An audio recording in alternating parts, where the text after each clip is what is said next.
Hello, everyone. Thank you for joining us and welcome to the Church and Dwight's second quarter 2026 earnings conference call. After today's prepared remarks, we will host a question and answer session. If you would like to ask a question, please press star 1 to raise your hand. To withdraw your question, press star 1 again. I will now hand the conference over to Mr. Rick Durker, President and Chief Executive Officer of Church and Dwight. Please go ahead, sir. Thank you. Good morning, everyone. Thanks for joining the call. We had a strong second quarter and first half, and I want to start by thanking all of our Church and Dwight employees all around the world for executing so well in a challenging environment. I'll begin with some thoughts on the broader environment and then a review of our Q2 results, and then I'll turn the call over to Lee McChesney, our CFO, and when Lee is done, we'll open it up for questions. Starting with the broader environment, conditions remain dynamic. However, our categories are growing ahead of our original expectations, and Church and Dwight is growing even faster. Consumer spending remains resilient. Our teams are executing with excellence, and we remain focused on offering high-quality, solution-oriented products to consumers at the right value. Our brands continue to perform exceptionally well, driving a second straight quarter of industry-leading organic sales growth. Turning to the quarter, net sales increased 1.6%, which was ahead of our outlook, and organic sales grew 5.8%, almost 6%, well above our 3% outlook. This growth was broad-based across all three divisions and was primarily driven by volume growth of 4.3% and positive price mix of 1.5%. Adjusted gross margin was 45.4%, up 40 basis points, and adjusted EPS was 89 cents above our 88-cent outlook. Overall, this is a great result, and with the first half of the year behind us, it gives us great confidence to raise our sales, EPS, and cash flow outlook for the full year. In Q2, we also completed the acquisition of the fast-growing Miss Mouth brand, the #1 stain remover brand on Amazon. We're encouraged by the strong initial sales results from the brand since the June acquisition, and I'm especially excited about the growth opportunities for Miss Mouth over the next 12 to 18 months. In the second quarter, Miss Mouth's consumption grew over 50% and gained almost 3.5 share points. And we think this is just the beginning, as household penetration for the brand is currently just 2.5%, compared to the category, which is 50%. Additionally, ACV for Miss Mouth is only 35%, compared to 80% for the category, which again indicates plenty of room to run on distribution. Innovation and distribution gains remain a significant competitive advantage for Church and Dwight.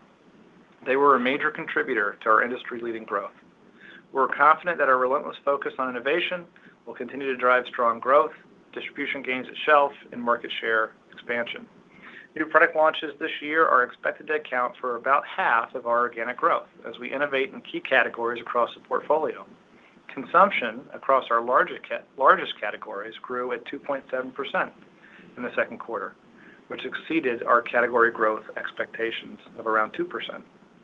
Now I'm going to turn my comments to each of the three divisions. First up is the U.S. business. Domestic organic sales increased 5.1%, with sustained growth in both of our household and personal care portfolios.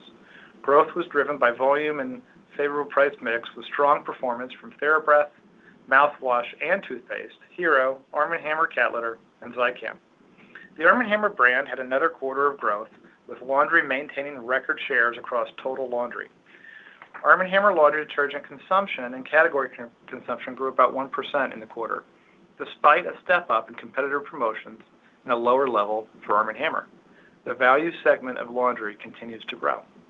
Next up is litter. Continued fantastic results as Arm & Hammer cat litter consumption grew a robust 7.5%, and share increased 0.8 points to reach 24.5. While category promotional levels declined slightly, they remain at historically high levels. Arm & Hammer cat litter launched Dual Defense with Microbond clumping litter earlier this year, and that launch continues to do very well. Hero and TheraBreath continue to contribute considerably to overall performance. TheraBreath achieved another quarter of record share gains, jumping 4.5 points to 25.3% share, and further solidified our #2 position in total mouthwash. Even with that growth, household penetration remains relatively low at only 14%, compared to the mouthwash category of 65%. Our TheraBreath toothpaste launch continues to perform well, and it's still early in the launch. It's off to a great start with a 1-point share in total toothpaste, despite only just fully entering brick and mortar in the last several months. Hero consumption outpaced the patch category, and with the cleanser launch just starting now, we're confident in Hero continuing to gain share in total acne. Facial cleansers represent a $650 million category and accounts for approximately 30% of the total acne category.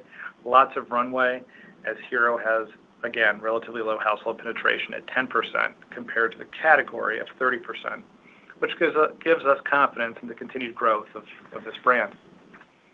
For Touchland, sales grew in the second quarter, and with back half weighted innovation, new collaborations, and activations, we expect continued sales growth in the second half of the year. Looking forward further, our international expansion, our innovation into new categories, and future distribution opportunities continue to give us confidence in this brand as we look to 2027. Global e-com was once again a strong contributor. Global e-commerce grew 22.7% in the second quarter, and global online sales now represent 25.5% of total consumer.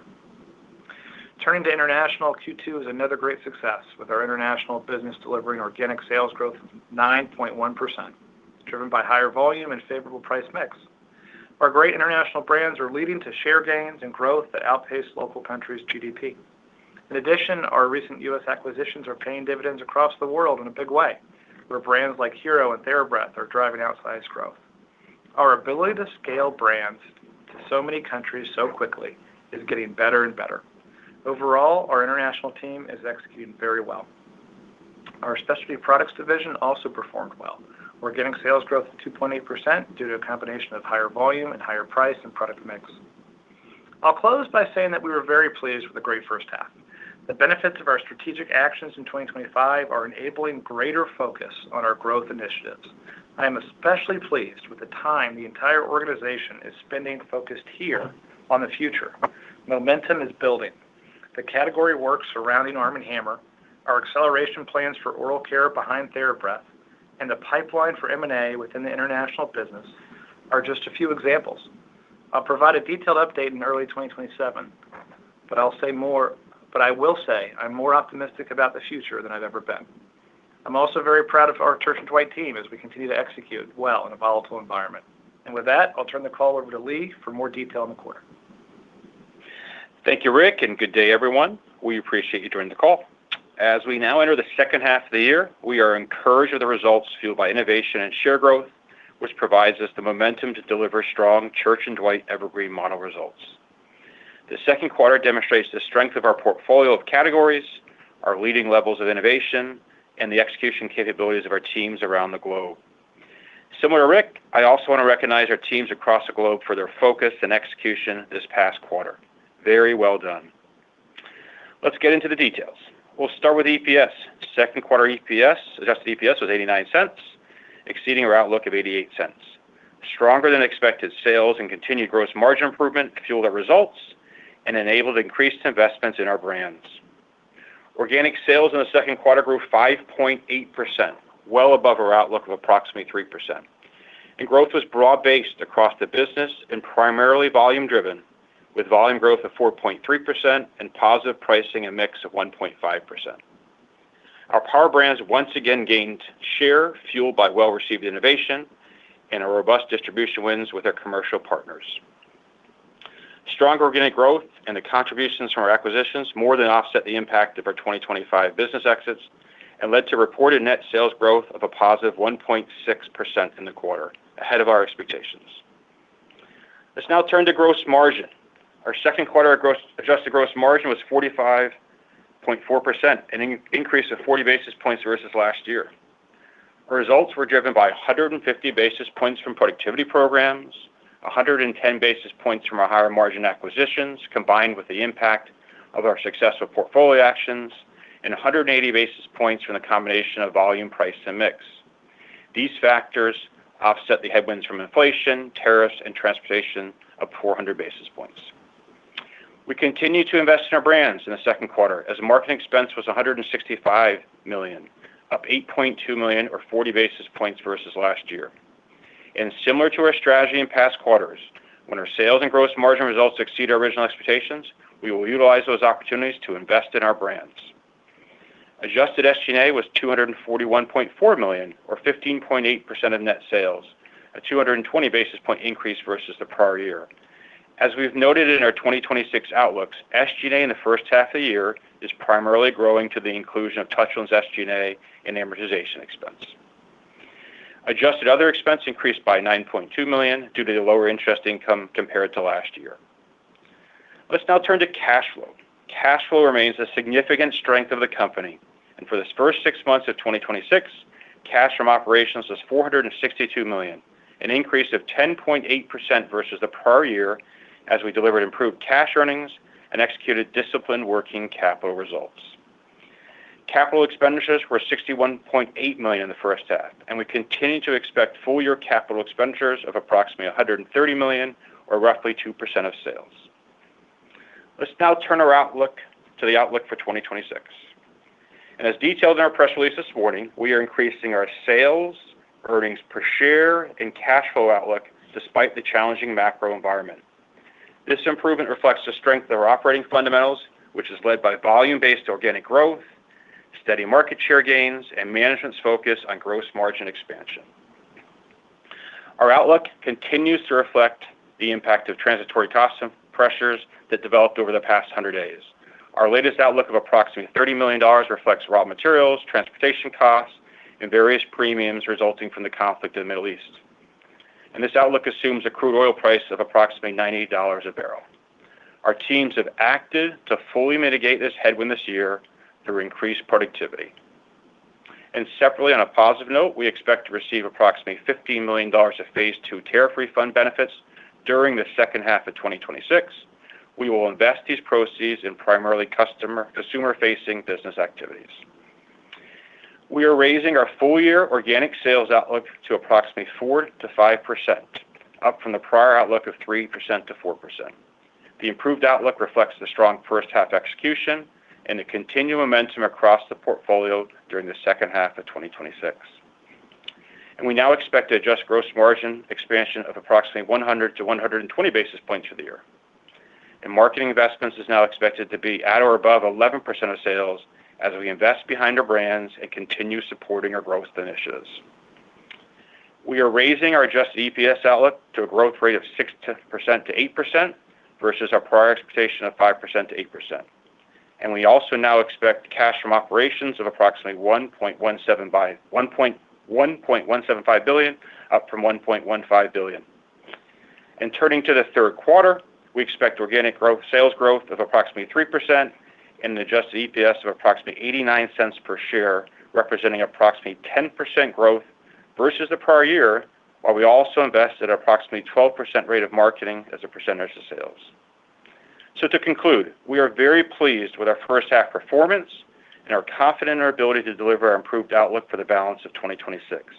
Our portfolio remains strong, our brands continue to gain share, and our teams are executing well in a dynamic environment. Operator, we are now ready for questions. We will now begin the question and answer session. If you would like to ask a question, please press star 1 to raise your hand. To withdraw your question, press star 1 again.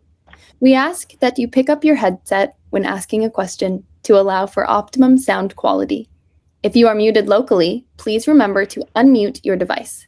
Please stand by while we compile the Q&A roster.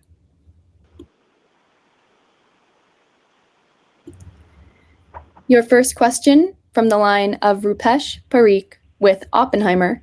Your line is open. Please go ahead. Good morning, and thanks for taking my question. Also, congrats on a nice quarter. So just going back to the organic sales growth delivery for the quarter, just curious, at a high level, what are some of the areas that drove the significant upside that we saw on that line item?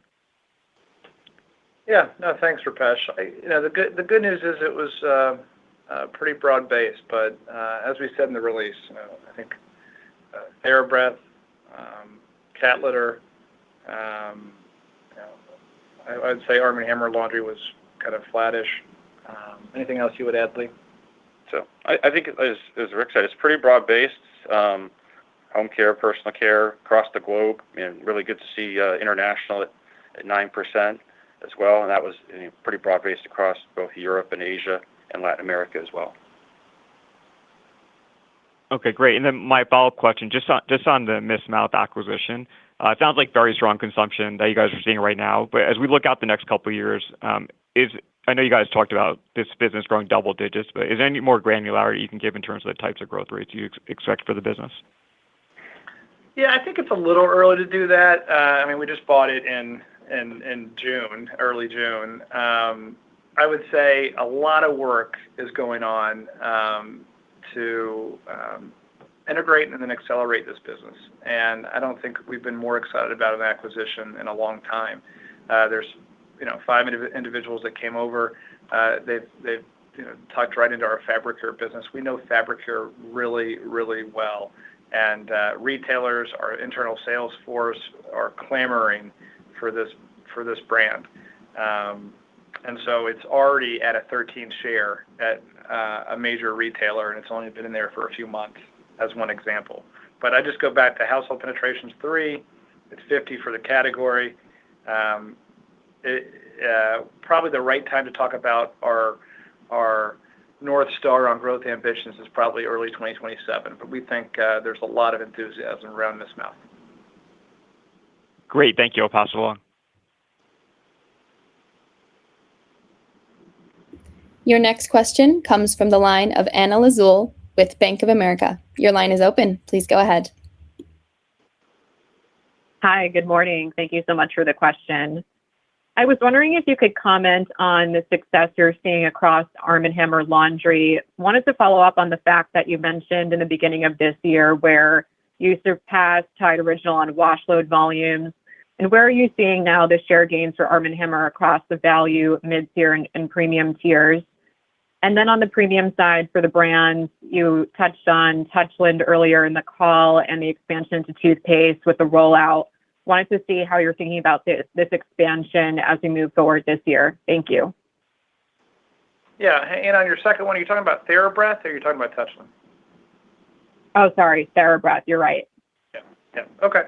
Well, on laundry, look, laundry in general, the good news, or really the great news, is despite a significant increase in promotion, I'd say we're back to historical levels of promotion in laundry. The category was up 200 basis points. Henkel was up 1,100 basis points, and Procter was up almost 200 basis points as well. Church & Dwight was down 300 basis points on promotion. And so despite that, the value segment grew, and we maintained our share. So, just the world we live in these days, Arm & Hammer is just so well positioned for growth. There's a lot of couponing that happens off channel as well, and our competitors are spending on couponing, of course, as well. So Arm & Hammer to hold share in an environment like that is fantastic. We, over time, will make sure that we're at historical levels of promotion as well. So a lot of optimism on Arm & Hammer laundry, especially behind our innovations. Like we have a good, better, best strategy, and I'd say each of those tiers within laundry are doing well. Even our sheets, as Tide Evo launches and takes shelf space and money behind it, we're the number 2 player in the sheet space. So our sheets are up 30% as well, and we're going along for the ride, which is great.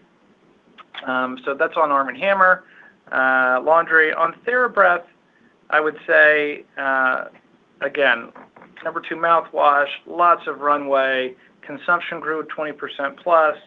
We grew 4.5 share points to 25%. We're less than 1,000 basis points from the market leader, who's Listerine. Our household penetration is still relatively low at 14 compared to the category at 65. That is enabling us to go into other parts of oral care, like toothpaste. Like we never deserved the space that we got for TheraBreath toothpaste, but because of the success of the mouthwash, we got some premium, great shelf space. And as a result, we have a great brand with a great value proposition on fresh breath and cleaning, and it's doing extremely well, and it's already at a 1 share point. So I couldn't be more optimistic about our oral care franchise behind TheraBreath. Great. Thank you so much. Very helpful.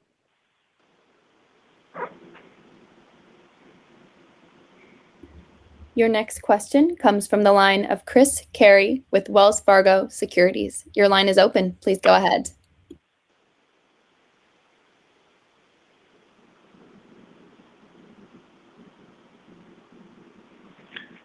Hey, Chris, you might be on mute. Oh, there you go. Can you hear me? Yep, Can you hear me? How about now? we can hear you. Okay, great. Sorry about that. So I wanted to start with the oral care portfolio and specifically the TheraBreath rollout. You said that you're getting more than your fair share out of the gates. I was wondering how you think you're tracking relative to the ambitions that you outlined at the Investor Day. I think it was an incremental $500 million. Do you feel like you're starting out stronger than expected? And was that shipment for that launch a bit stronger in the quarter than perhaps what you anticipated? I was surprised you didn't call it out in some of the key drivers of organic sales. Is that something that we should be mindful for going forward, given the quite robust personal care implied organic sales number this quarter? Then I have a follow-up. Yeah, TheraBreath pace is off to a good start, is what I would say, and it's meeting or slightly beating our expectations. I think there's a lot of great conversations in the works with additional retailers to get behind it, which is fantastic. Those conversations are easier when you have a TheraBreath mouthwash brand and business that's just, again, growing so fantastically well. For the quarter, TheraBreath paste was a contributor to net sales for sure. Did it over-deliver a little bit? Maybe some. What was the other part of the question, Chris? I think that was about it. It's starting stronger than you expected. It's early days, and it was a bit of a contributor, a bit more than expected in Q2, if I heard all that correctly. Just interrupt me if. Oh, yeah. Yeah. Andy really had asked, in terms of the growth initiatives. It's kind of early to talk about how it's doing for the growth initiatives, but it is laying the groundwork is what I would say. Not just in oral care, but all the Arm & Hammer stuff too. But that groundwork and the momentum that we're starting to build is fantastic. Okay. The second question is, I think this is one of the highest inflation numbers that we've seen over the past 4 years or so. How quickly did that develop for you? Was that freight and logistics inflation that happened quicker than you anticipated? And should we be expecting about that kind of number as we go through the rest of the year, or was that Q2 more of an anomaly? And I'm also struck just by a bit stronger price mix contribution to both top line and gross margin. Is there a bit of a step change in thinking about how you're going to be covering inflation this year with pricing, or is there a bit of mix dynamic in that number as well? Thank you. Yeah. Good morning, Chris.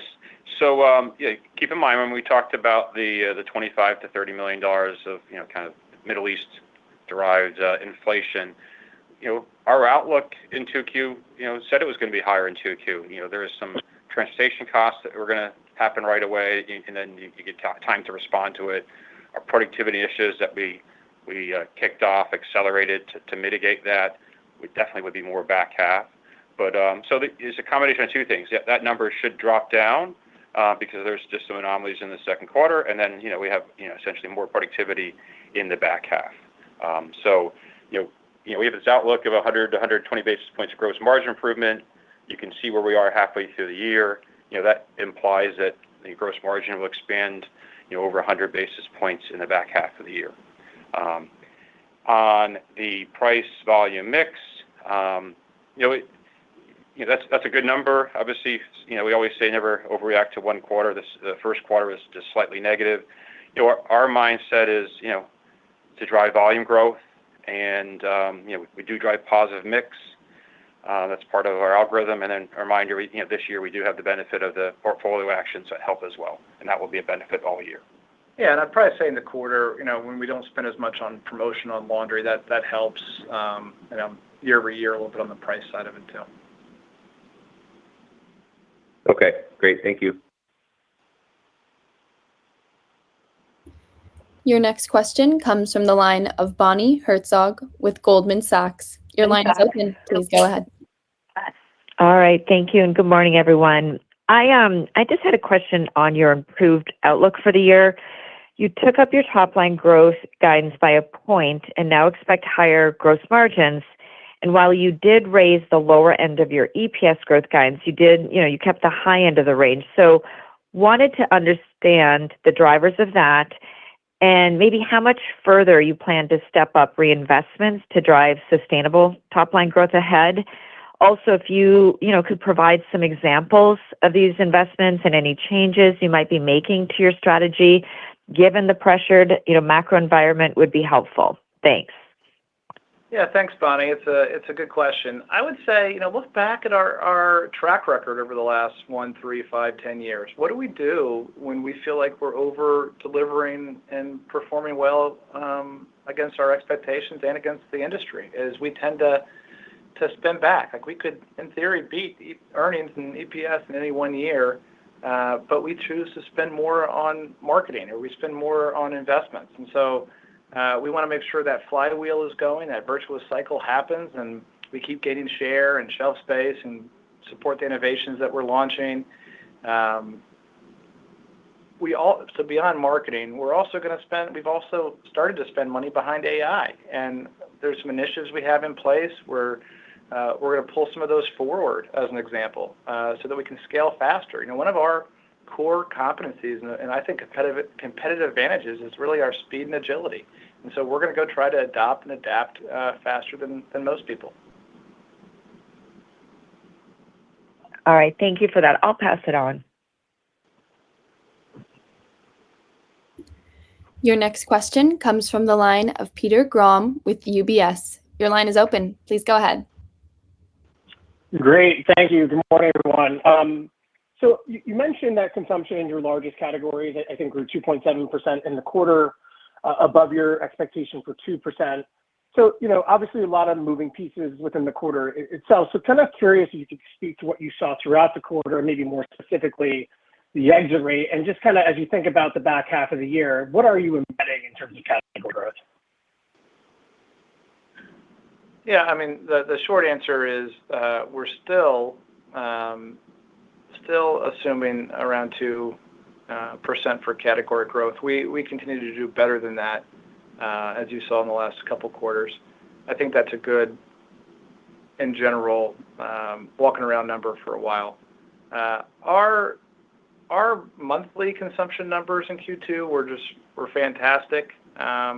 June was also good, with the exception of laundry, as we didn't repeat some promotions in laundry.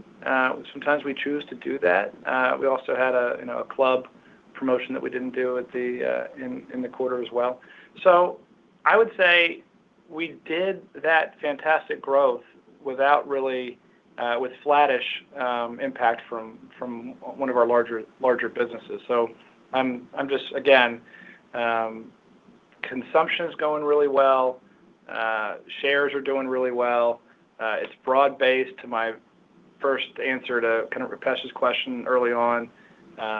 So there are a lot of things that are going right. So this is the right time for us as a company, especially because we're not distracted with some of those businesses that we sold, Peter. We have the time to focus on the future. And so we're laying the groundwork for those 3 growth initiatives that we've talked about again and again and again. And so a lot of internal time is being spent on the future right now. That makes sense. And then, Rick, you mentioned we're going to get some more color at a later date, but you did say that you were more optimistic than ever. And I guess just looking at the guidance and the 4Q implied exit rate would suggest some pretty nice momentum heading into next year. So maybe, putting that all together, can you maybe just discuss why you are as optimistic as you've ever been, and maybe what that means as it pertains to top and bottom line growth? Yeah, I don't know if I'll go to top and bottom line growth yet, but I'll tell you, like, we're doing all this category work in Arm & Hammer. We're getting real consumer feedback. We're getting real good buy-in from some retailers on the ideas. We're making great progress on how and why they have a reason for being and have a right to win in a certain category. it's obvious why we're happy about TheraBreath and its success. And meanwhile, internationally, that brand, along with Hero, is really developing a business of tens of millions of dollars. So there's good global expansion going on. And then the third growth initiative was really international growth. And a piece of that is international M&A. And we've been talking a lot over the past few years about, hey, we have people here now, we have a process here now, but it's starting to go from theoretical to practical. And we've filtered through 100 deals over the last 6 to 12 months now internationally. And so we're being as picky and as fussy as we always would be with any deal. But now we're starting to see the deal flow, which is great. So those are some examples. Great. Thank you so much. I'll pass it on. Your next question comes from the line of Olivia Tong with Raymond James. Great, thanks. Good morning. Regarding the competitive backdrop, you mentioned, the promotional environment. Everyone's obviously talking about their various investments in affordability. I realize this isn't new to you, though. Perhaps there are more tools out there now, whether it's leveraging retail relationships, AI, and other tools. So to the extent that your competitors continue to invest in some of the affordability initiatives that they're pushing, can you provide a little bit more in terms of how you think about combating those, particularly if they start to continue to increase? Yeah, I think it's a fair question, Olivia. I would just tell you, though, look at our track record over the last not 1 or 5, but decade or two of how we compete in household, right? And we have a great ability to do that. And sometimes it's trade promotion. Hopefully, usually it's innovation, hitting the right price pack architecture and sizing. You want to deliver, like I said in my remarks, a great high quality at a value price for the consumer. And it just so happens that our brands are the intersection of that naturally. And so competitors have to compete a lot harder than we do because we naturally fall in those intersections. Got it. And then on Miss Mouth, sort of similar to Hero, TheraBreath, Touchland, I know it's early days, but what do you think Miss Mouth can bring to you in terms of discussions with new retailers, new categories, geographic opportunities as you sort of assess the ability to grow that business beyond beyond where it sits right now? Yeah, it has the ability to do all of that. When really you have a brand that's driving category growth, it's driving usage occasions, it's driving new consumers and young consumers at that into the category. It has a magic moment. It's actually not even the same consumer as OxyClean. OxyClean's a little bit more broader base, but Miss Mouth is really higher end and just a great see something, do something in terms of the stain. It is.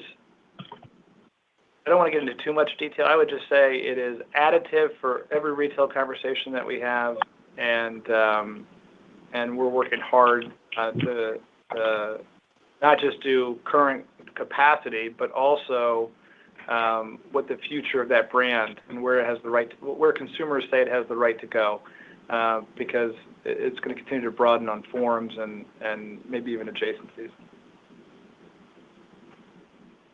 Understood. Thank you.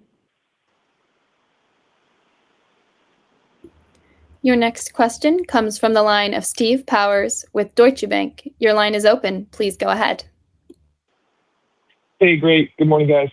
To start, I think year to date, Rick, the consumption that you put, the results you put up around to 5% volumetric shipments, both for the total company and I think even in the consumer domestic business. I guess, how does that compare to your views on consumption year to date, and how does that inform your back half thinking? And I guess juxtaposed against that, it sounds like you made some choices this quarter that benefited the price mix line that seem kind of unique to the quarter. So I guess as I think forward, do we see sort of a return to more of a more full promotional stance in the back half as well? Yeah, I would say consumption and our organic, there is no real disconnect. It's around 5% or so on both.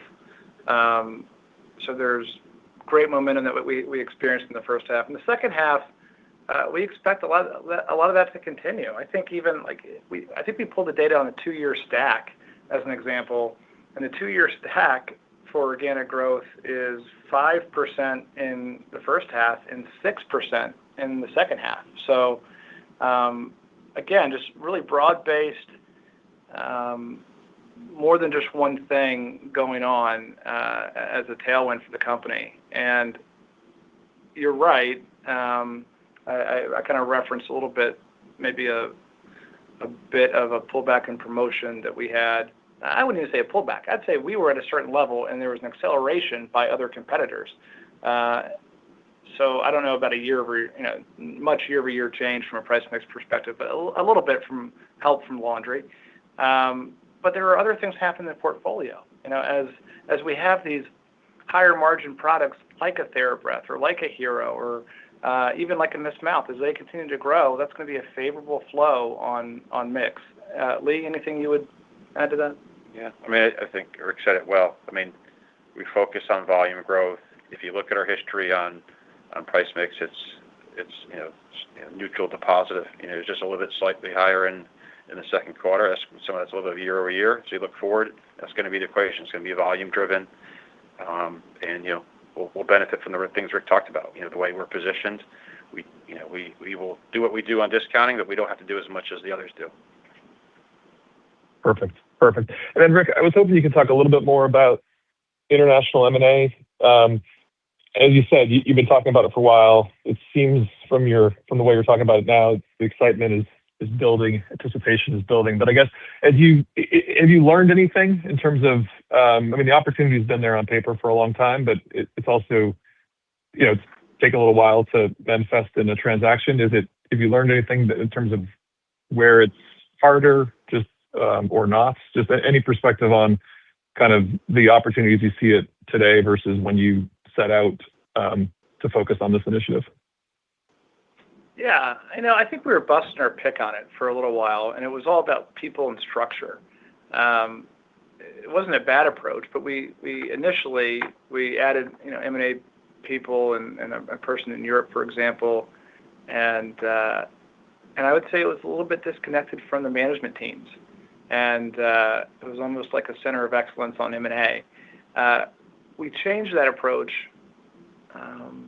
about 6 to 8 months ago, and we said the management teams are responsible, and the M&A person supports that. And so the M&A, all of a sudden, the international management teams, the country director and his or her staff, Australia, the same thing, and Southeast Asia, the same thing, and Latin America, the same thing.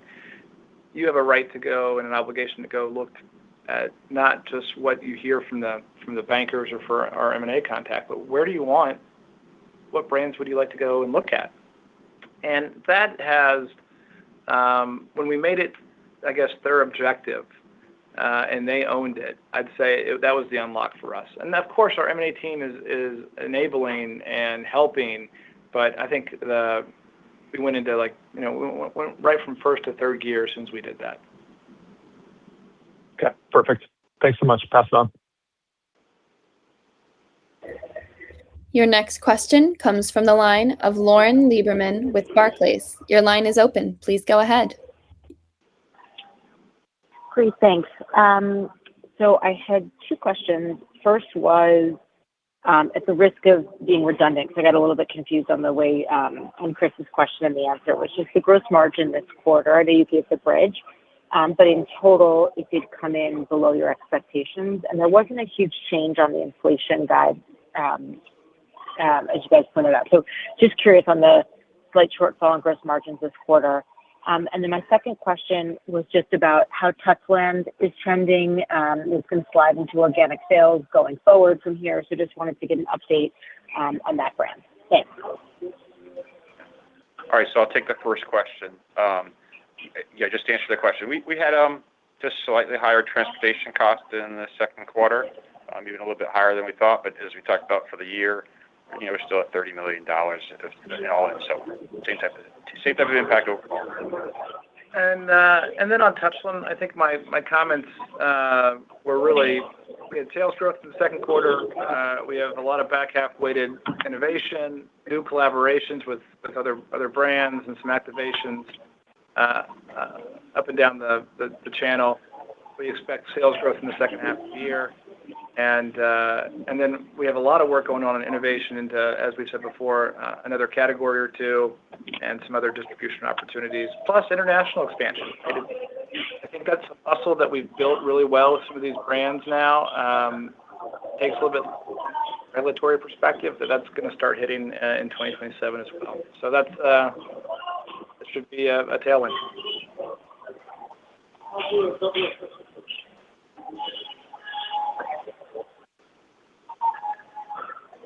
Okay, we'll take the next question. Your next question comes from the line of Javier Escalante with Evercore ISI. Your line is open. Please go ahead. Hi, good morning. I guess the punchline in laundry is that Arm & Hammer is holding share without promoting less, and while the others promote. But I don't know whether I heard this correctly because it sounded like a big number. But did you say that Henkel increased promotional activity by how much? And yeah, I said 1,100 basis points. Okay, so that's high. So what does it mean right now, given how the oil is trending? Have you seen any change, given that the category is so slow? So if you can clarify that a little bit. Yeah, no, it's a good question, Javier. And look, I think I said last quarter, like when commodities are high and they stay high for a while, what tends to happen? Promotion tends to kind of dial back a bit. That is not what happened this past quarter. My belief is a lot of people got tariff refunds and they're spending it back and trying to drive volume. The good news for us is, again, Arm & Hammer's at that intersection of value and just quality, and we don't need to promote as much in order to hit that kind of price point. And so we held share, which is fantastic. And as we increase promotion a little bit at historical levels, of course, I tend to think that we're going to continue to do what we've done for the last 15, 20 years, is gain share in Arm & Hammer year after year. Thank you. And my second one is in cat litter. Continue doing really well. You mentioned in Q1 that you got the strongest TDP growth in HPC, and we are seeing it. So heading into back to school, any change in distribution, particularly in this business, if you can comment on that. Thank you. Yeah, I would say litter is doing extremely well. To have 7.5% consumption growth and almost a full share point gained is great. And we're doing that the right way. We're doing that the way we've always done it, which is innovation. Arm & Hammer cat litter is just known for innovation. Our new one this year on dual defense with microban is a great example of that. And some competitors are spending a lot. We're within historical levels, and we're doing all the right things. And we've talked before about some of the attributes of why Arm & Hammer does so well. We have the orange box, we have the black box, we have premium value. So just again, litter's doing great. Thank you. Your next question comes from the line of Robert Moskow with TD Cowen. Your line is open. Please go ahead. Hey, thank you. One of the many positive surprises here is there's no mention of retailers reducing inventory in your categories.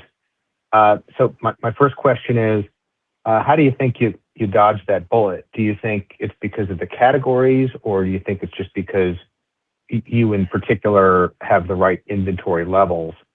And then I had another question on Touchland. You mentioned that it grew, but there's not a lot of commentary on how much it grew. Is the pace of growth decelerating compared to first quarter? Can you be more specific for us? Thanks. Yeah. So let's see. The first question is on retail inventory. Look, if you look back at all of our transcripts, probably for the last 10 or 15 years, we've talked about retail inventory maybe 2 or 3 times, and 2 of those times were earlier in 2025. There's always dynamics that are happening with retail inventory, but we never believe they are impactful enough for us to comment on or something that we can't overcome. So there's I would say some movement, but overall immaterial. The second one is on Touchland. I would say the business is growing, and our outlook for that is probably high single digits these days. But again, we're really comforted by the fact that we have this great innovation lineup. We have this great collab lineup coming. A lot of the support that we have in the back half with displays from these retailers. So so Touchland, continue to be optimistic about it. Okay, thanks.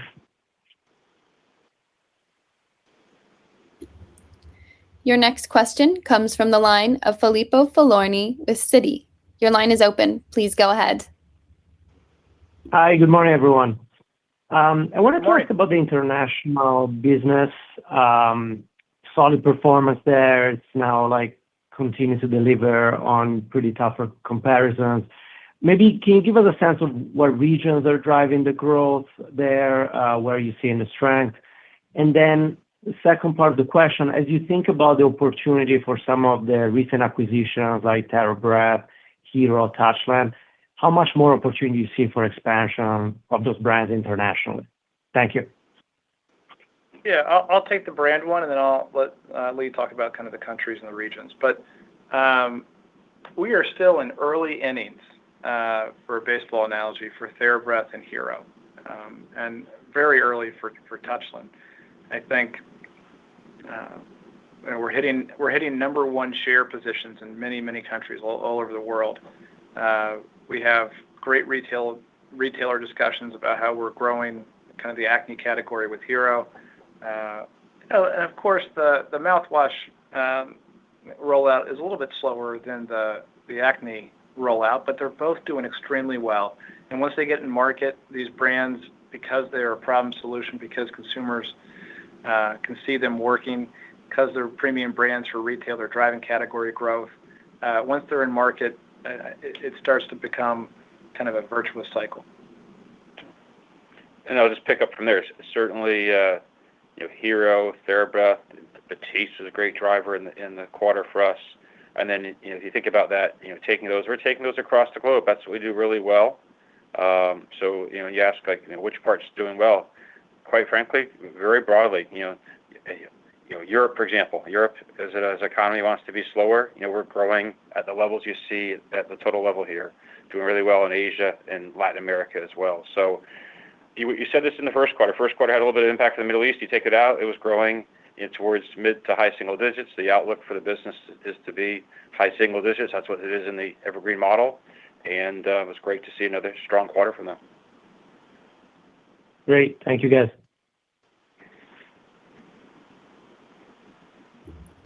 Your next question comes from the line of Andrea Teixeira with JP Morgan. Your line is open. Please go ahead. Thank you, operator. Hi, everyone. I just wanted to go back to what you mentioned about TDPs, Rick, in one of the categories, but I was hoping to see if you can explore a little bit of the TDPs on the laundry side, and how we're cycling that. And you did say that you're not engaging, your promo levels are below just curious, and you're still getting share. Just curious to see the volume, if you think about like volume share, if you can talk about that, and as well as like how to think about TDPs for laundry and in general in the US for the remainder of the year. And when you're cycling that, you see that cycling some of the CDP growth into next year, or you're cycling some of it like in the third quarter? Thank you. Yeah, so thanks, Andre. Really remember last quarter, we kind of talked about our industry-leading TDP growth, and it was, I want to say, around 11 or 12%, and most of the industry average was at 5 or 6%. So we were double what most people were getting.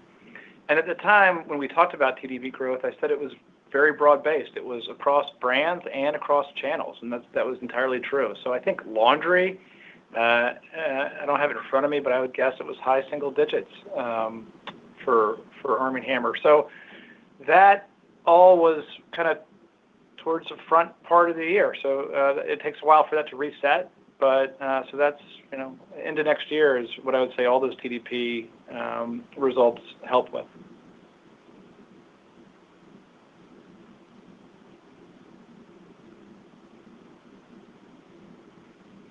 Okay, we'll go to the next question. Your next question comes from the line of Edward Lewis with Brookshire. Your line is open. Please go ahead.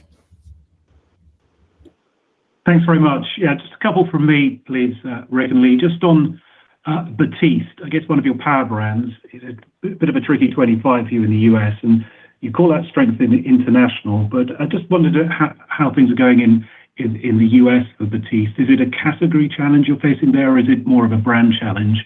And then I think you went live on the ERP, didn't you, in April? I'm looking back at what sort of you talked about, or on the Investor Day, talked about it being an engine of growth in the future, at least Ray did there, who implementing it. And I just wonder, Rick, the clear optimism you feel about the outlook for the business, how much does this new sort of upgraded ERP sort of feed into that optimism? Yeah, thanks, Ed. So for Batiste, we've talked about this. It's really a tale of two cities. Batiste internationally is doing phenomenally well. It's growing double digits. It's one of the main drivers of growth behind TheraBreath and Hero, behind innovation, the right pricing strategy. Our international Batiste business is doing extremely well. Batiste in the US is growing. We're growing a little short of the category. Category grew 5.5%. We grew closer to 2% from consumption. So we lost a little bit of share, 1.44%.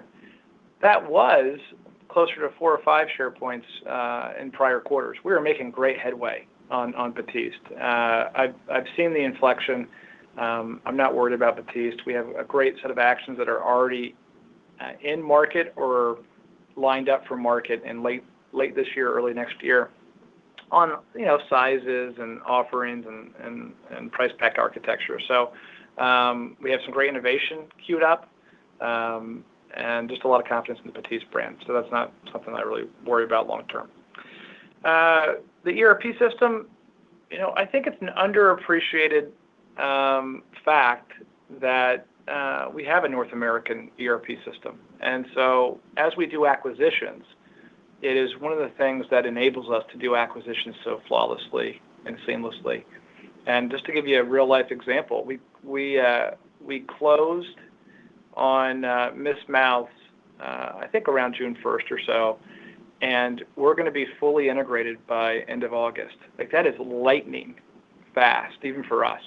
And so that capability is, I think, again, just a great advantage for us.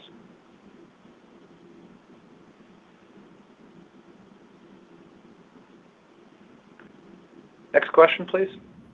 Your last question comes from the line of Kevin Grundy with BNP Paribas. Your line is open. Please go ahead. Great. Thanks. Morning, everyone. 2 questions for me, Rick, related to the pricing environment, where it would certainly seem like the cost environment and cost inflation we're seeing would justify additional pricing. So, a lot of discussion about brand strength broadly, from Church and from some of your peers. but it doesn't seem like in certain cases that the industry is looking at pricing as a lever to offset the cost inflation where there's a clear justification for that. Like for Procter, it's a more premium portfolio than you. Clorox, sort of well documented what's going on from a market share perspective. So I'm just trying to square some of the brand strength discussion and what would certainly appear to be a clear cost justification for additional pricing in this backdrop of a softer consumer environment, particularly in household products, and some of the decisions not to take additional price, and what's different in the current environment versus past, where the industry seems more inclined to move on price. So just your thoughts there, Rick, on retailers' openness for additional price in your portfolio, how you're thinking about it for Church, and what you've included in your outlook. Thank you. Yeah, thanks, Kevin. My answer doesn't really change a lot from what I talked about last quarter. I think in this environment, consumers are pressed, and we see that. Like when you see stuff go on promotion, I would say elasticities are higher than they normally would be. So consumers are pressed, and so our job is to help offset that as best we can. And we said last quarter we were going to do that with productivity, and we were fighting hard to do that, and we've largely done that, which is great. We said that if we couldn't do that and this inflationary environment stays higher for longer, then we would look at pricing eventually, and that's still true. We hope that this higher inflation environment isn't permanent. But meanwhile, we're fighting it with productivity. We're fighting it with trade and promotional optimization, and so far we're winning. I mean, look at our gross margin expansion as an example. I think a lot of our peer groups are going backwards on margin. So for a long time,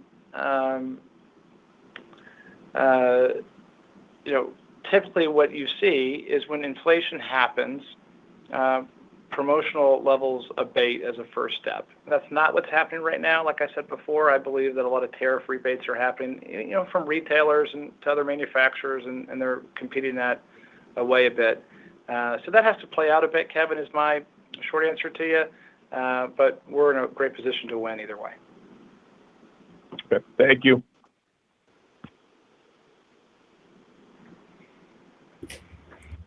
There are no further questions at this time. I will now turn the call back to Mr. Rick Dierker for closing remarks. Okay, thanks everyone. Looking forward to talking again in the third quarter. And meanwhile, have a great rest of the summer. Bye. This concludes today's call. Thank you for attending. You may now disconnect.